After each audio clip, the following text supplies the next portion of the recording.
Welcome to the Chronically Awesome Podcast with me, Katie Rose, recording my thoughts and realizations about the mind, the body, and all things woo-woo, looking at life through the lens of spirituality and sharing things I believe should be taught to everyone so we can begin to heal the next generations, healing traumas, transcending the ego, and living an empowered, soul-led life of pure awesomeness. So today I wanted to talk about surrender, actually. It's something that has been kind of brewing in my mind. It's something I wanted to touch on. And it's about kind of surrendering with intention, because I think a lot of the time we are hearing, oh, just surrender, just let it go. And yet no one tells you how to do that. No one tells you what it is. And like, you think you're surrendering, but maybe you're not. And something that came up for me was the surrender with intention. And I was like, yeah, that makes more sense.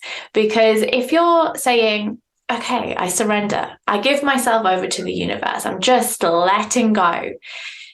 You're saying it, but are you actually doing it like internally, like your feelings connected with it? Is there intention behind it? So when we say like go with the flow, it's not about taking in action. It's not about going, yeah, whatever comes will come, and not putting any effort in or any action behind it. The action is your intention. Your intention is one of the most powerful things that you own. Your mind doesn't know the difference between reality and imagination. So when you start using your imagination, can things happen? It is a powerful, powerful place to be. And the more you tap into your senses, like seeing things, feeling things, smelling things, tasting things, as you visualize and imagine something, the more real it is to your mind. It literally doesn't know the difference. And this is how anxiety comes about, because we get so fixated on what could happen and we feel like it's literally happening. So our mind then thinks that it is happening, and then it reacts to something that hasn't even happened. And circling back around to surrendering, when we surrender with intention, we're surrendering to what we would like, but we're not getting attached to the details. So for me, through December, like I had these plans, I had this focus. I was like, yes, I'm going to do this in the new year. My year's going to be like this and like that. And I had this great idea. But then December came around, the energy started to change, and I was like, this is not aligning anymore. This is going to be hard work to make happen, because it's no longer the energy that it's supposed to be. It's no longer the energy like required and needed to make these things happen. My energy changed, because we all have a personal year in numerology as well. So mine is a 9 this year. So I've gone from an 8, which was very active, very go, go, go. And I've moved into this 9 energy. The 9 is telling me, okay, give to others and yourself. Show up for those who need you. And it asks me to slow down, and it's asking me to kind of reevaluate and complete things, get things finished that maybe I hadn't finished last year or have been going on for a while that I never got round to doing. This year for me personally as a 9 is asking me to connect with myself, be creative as well, is one of the biggest things that has come up for me. That wasn't on my plan. I didn't have that scheduled in. So I've had to let go of my plan entirely. And like I was nearly booking things ready for the year. Like I was getting so close to making these big plans, and yet everything shifted, everything changed. It was like a 180. I was like, oh, okay. This isn't right anymore. This isn't aligning. So I had to learn to surrender that, to surrender those ideas, those dreams, those desires, because I still kind of want them. They're still there, and maybe they will play out in time, but I'm not fixated on it. I'm surrendering it with the intention that everything will work out as it needs to. And that means I need to listen to me. And I need to listen to the voice within me that knows me that knows my truth, that knows my energy right now, that knows what will align with me best, that knows that will bring me joy. And the more I tune into that, the more I seem to be uncovering more of the past, younger version of myself, the inner child of myself that wants to paint. Like, it wasn't something, I don't paint. I like a bit of watercolors, but I don't do pictures. If I do, I like these here behind me, which are from my animal deck, my Oracle animal deck. Those were done on Procreate, so I can easily undo things. You know, if I make a mistake, it's just undo, or I can change the colors and I can do things differently. I can take a layer off and add a layer on. Like, it gives me the options and the variety.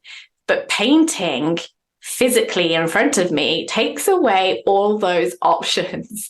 So it means if I make a mistake, I make a mistake. There is no one doing it. I have to just sit with it, allow it, and let it be. If something doesn't turn out, if the shape isn't what I wanted, then the shape isn't what I wanted. Maybe I can make something else out of it. Maybe I scrap it entirely and it's just something where there's lessons to be learned. But it's been fascinating for me to go, oh, okay, no, this part of myself is a big part of myself. I've always thought the creative side of me was like more of a smaller part that I just needed every now and then. But I've come to discover is a very big part of myself that I deeply need, because it sets me free. I get to play, I get to express. It's my inner child. Like, it's all the joyous things that I used to love as a child, to just explore, to make mistakes, to fuck up, to be able to go, okay, that didn't work, let's try something else. And I used to make silver jewelry, and I used to be creative. I used to look at a flat piece of silver and go, what can I make out of this? And I would make flowers, and I would make all these little things. It was so tiny and dainty, but it pushed me, it challenged me, because if I made a mistake, then I'd have to start again, or I have to do something different with that piece. And it was fun because it pushed me out my comfort zones. And this is what I feel like this year is going to do for me is I have to me, what I am seeing or what I'm feeling then is I'm going to have two sides to my year. A year of being creative and going with the flow and allowing myself to really listen to my intuition, to really pay attention to what I want and what fills me up, what brings me joy, without any thought of, I need to make money from this, because that was where I used to live. Everything I did creative was because I needed to get money. So it wasn't from a joyous place. It was taking the joy out of it. Whereas this year, I have a part-time job coming up. I am working 3 days a week where I help people. I'm going to be going into people's homes and helping them in their homes. And this is exciting to me because I love a challenge. I love variety. I don't like to do the same thing every single day. So having these clients will allow me to really test myself, but also as a mental health personal assistant, it is about bringing them back to life as well, bringing them back out of themselves, creating independence, knowing they can do more than what they believe themselves to do at the moment. And that has me buzzing. That has me so excited to do. But the rest of the week, I get to be me and enjoy all the things that I built a business on without having the need of money, of feeling that scarcity. It's the surrendering of everything's going to be okay and everything's going to work out. And a beautiful thing that came up for me recently is how lucky am I that everything works out for me. And I loved it. And I sat with that and I was like, why is that so powerful compared to my usual sort of, oh, it's okay, everything's going to work out. It's okay. I know that everything's going to be okay. It was the how lucky am I? It was that phrasing that really got me, because as I connected with it, I was like breaking it down in my mind. I was like, why is this so powerful? What is it that's changed here? And it was how lucky am I brings me the instant switch to everything's going to be okay.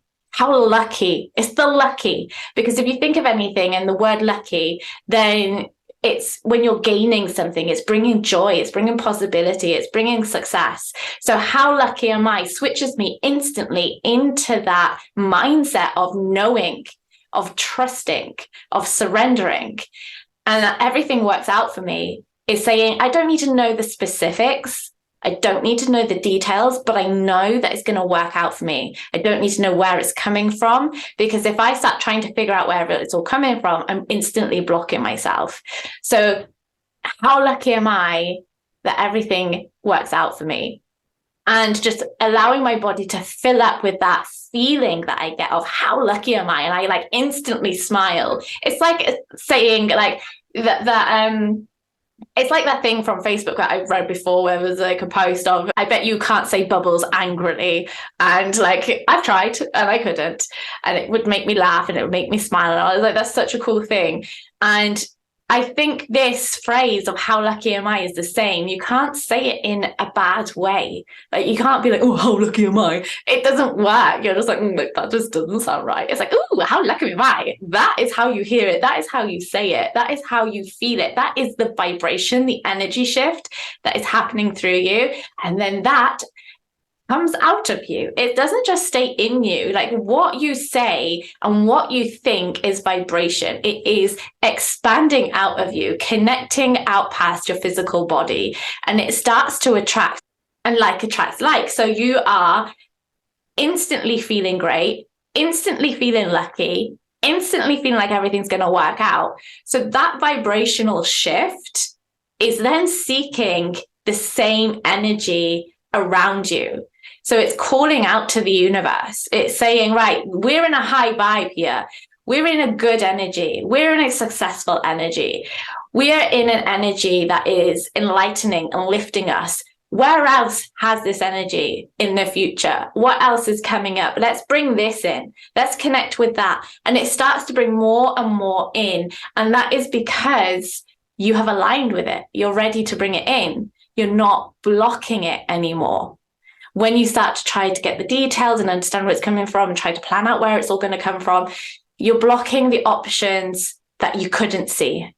So this is where the surrender and the trust comes in. So you're surrendering with the intention that you're still going to move forwards. You still have the intention that you're moving, that you're flowing, without that, oh yeah, just surrender. But then have absolutely no clue or intention or visualization or imagery in your mind of what that even looks like, or what that even feels like, or however you feel it in your body, because we all have different ways of like feeling it, seeing it, hearing it, however it plays out for you.